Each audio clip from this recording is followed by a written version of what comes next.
Hello all, welcome back to my channel. ఈరోజు మనము BNSS గురించి డిస్కస్ చేద్దాం. బిఎన్ఎస్ఎస్లో ఎఫ్ఐఆర్ గురించి డిస్కస్ చేద్దాం పర్టికులర్గా. అండ్ ఇక్కడ ఎగ్జాంపుల్ క్వశ్చన్ కూడా నేను ఇచ్చాను అనమాట, ఎగ్జామ్ ఓరియంటెడ్గా ఎలా క్వశ్చన్ అడగచ్చు అనేసి. సో ఎగ్జామ్లో మనకు ఎగ్జామైన్ the importance of FIR and state it's ఎవిడెన్షరీ value అనే క్వశ్చన్ అడగచ్చు.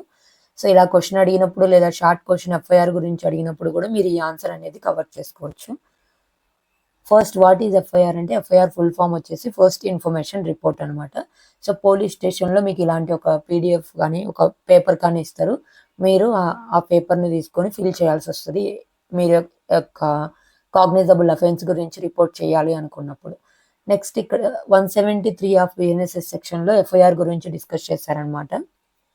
అలాగే సో ఎఫ్ఐఆర్ అనేది క్రిమినల్ ఇన్వెస్టిగేషన్లో ఫస్ట్ స్టెప్గా యూజ్ చేస్తారు.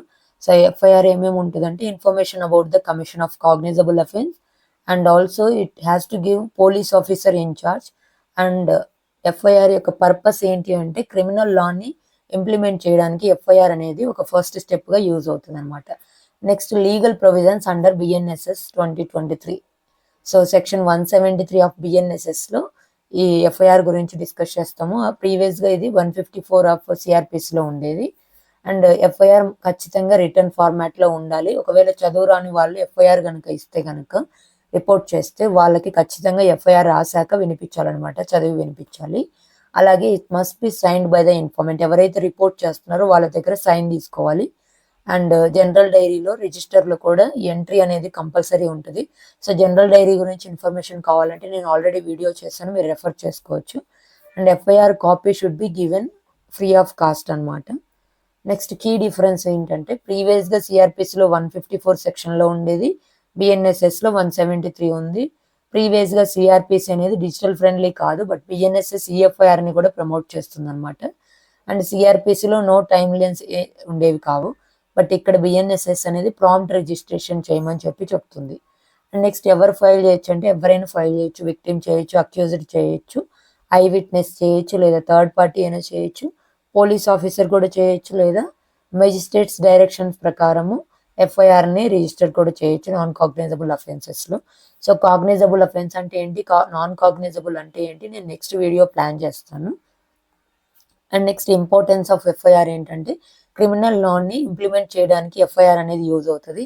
అలాగే ఎవిడెన్స్ని డిస్ట్రాయ్ అవ్వకోకుండా యాజ్ సూన్ యాజ్ పాసిబుల్ ఎఫ్ఐఆర్ని రిజిస్టర్ చేస్తే మనకు ఎవిడెన్స్ని ప్రిజర్వ్ చేయడానికి కూడా యూజ్ అవుతుంది అనమాట. అలాగే it notifies the magistrate about the incident and అలాగే అక్యూజ్డ్ అండ్ కంప్లైంట్ యొక్క రైట్స్ని కూడా ప్రొటెక్ట్ చేస్తుంది అనమాట. సో బేసిక్గా చెప్పాలంటే ఎఫ్ఐఆర్ అనేది first version of events recorded officially అనమాట. నెక్స్ట్ టైప్స్ ఏమున్నాయన్నమాట, regular FIR, zero FIR, counter FIR, e FIR అనమాట. సో మీరు ఈ స్క్రీన్ షాట్ తీసుకొని ఎగ్జామ్లో ప్రజెంట్ చేయడానికి ట్రై చేయండి. నేను ఆల్రెడీ జీరో ఎఫ్ఐఆర్ గురించి వీడియో చేశాను, ఈఎఫ్ఐఆర్ గురించి కూడా వీడియో చేశాను, అందుకే నేను ఎక్స్ప్లెయిన్ చేయడం లేదు ఇక్కడ. అండ్ నెక్స్ట్ కండిషన్స్ ఏంటి, వ్యాలిడ్ ఎఫ్ఐఆర్ అంటే ఖచ్చితంగా రిటర్న్ ఫార్మాట్లో ఉండాలి, కాగ్నైజబుల్ అఫెన్స్ ఉండాలి, ఆఫీసర్ ఇన్ఛార్జ్కి రిపోర్ట్ చేయాలి, delay must be reasonably explain, ఒకవేళ డిలే అయితే కనుక ఎఫ్ఐఆర్ రిజిస్టర్ చేయడానికి ఎందుకు డిలే అయిందో కూడా ఎక్స్ప్లెయిన్ చేయాలన్నమాట. అండ్ ఖచ్చితంగా ఎఫ్ఐఆర్ అనేది డెఫినెట్గా ఏం జరిగిందో ఇష్యూస్ అనేవి ఎక్స్ప్లెయిన్ చేయడానికి ట్రై చేయాలి, అప్పుడు మాత్రమే అదొక వ్యాలిడ్ ఎఫ్ఐఆర్ అనేది అవుతుంది అనమాట.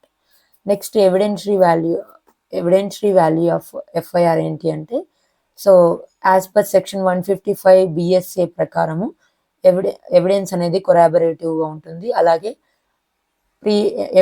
ఎఫ్ఐఆర్ అనేది కాంట్రడిక్షన్ ఆఫ్ ఇన్ఫార్మెంట్ స్టేట్మెంట్స్, అంటే ఇంతకుముందు ప్రీవియస్గా ఒక స్టేట్మెంట్ ఇచ్చి ఇప్పుడు ఒక స్టేట్మెంట్ ఇస్తే కనుక సో అప్పుడు మనము ఈ ఎఫ్ఐఆర్ అనేది కాంట్రడిక్ట్గా యూజ్ చేయొచ్చు as per section 147 of BSA. And FIR అనేది విట్నెస్ యొక్క మెమరీని రిఫ్రెష్ చేయడానికి కూడా యూజ్ చేయొచ్చు అనమాట. And also it proves conduct section 8 BSA act ప్రకారం ఏం జరిగింది అనేది ఫస్ట్ ఇన్ఫర్మేషన్ రిపోర్ట్లో ఆల్రెడీ ఉంటుంది కాబట్టి మనం ఆ విధంగా కూడా యూజ్ చేయొచ్చు. ఒకవేళ ఇన్ఫార్మెంట్ కనుక చనిపోతే నెక్స్ట్ స్టెప్లో డయింగ్ డిక్లరేషన్గా కూడా యూజ్ చేయొచ్చు. అలాగే identify person, time and place, ఎక్కడ జరిగింది, ఎలా జరిగింది అనేది ఎఫ్ఐఆర్లో ఆల్రెడీ ఉంటుంది కాబట్టి ఫస్ట్లో రిజిస్టర్ చేస్తాం కాబట్టి సో ఆ విధంగా కూడా మనం ఎవిడెన్స్గా యూజ్ చేసుకోవచ్చు. అలాగే so section 21 of BSA act ప్రకారము ఎవిడెన్స్ అనేది అడ్మిషన్ కూడా యూజ్ చేసుకోవచ్చు అనమాట.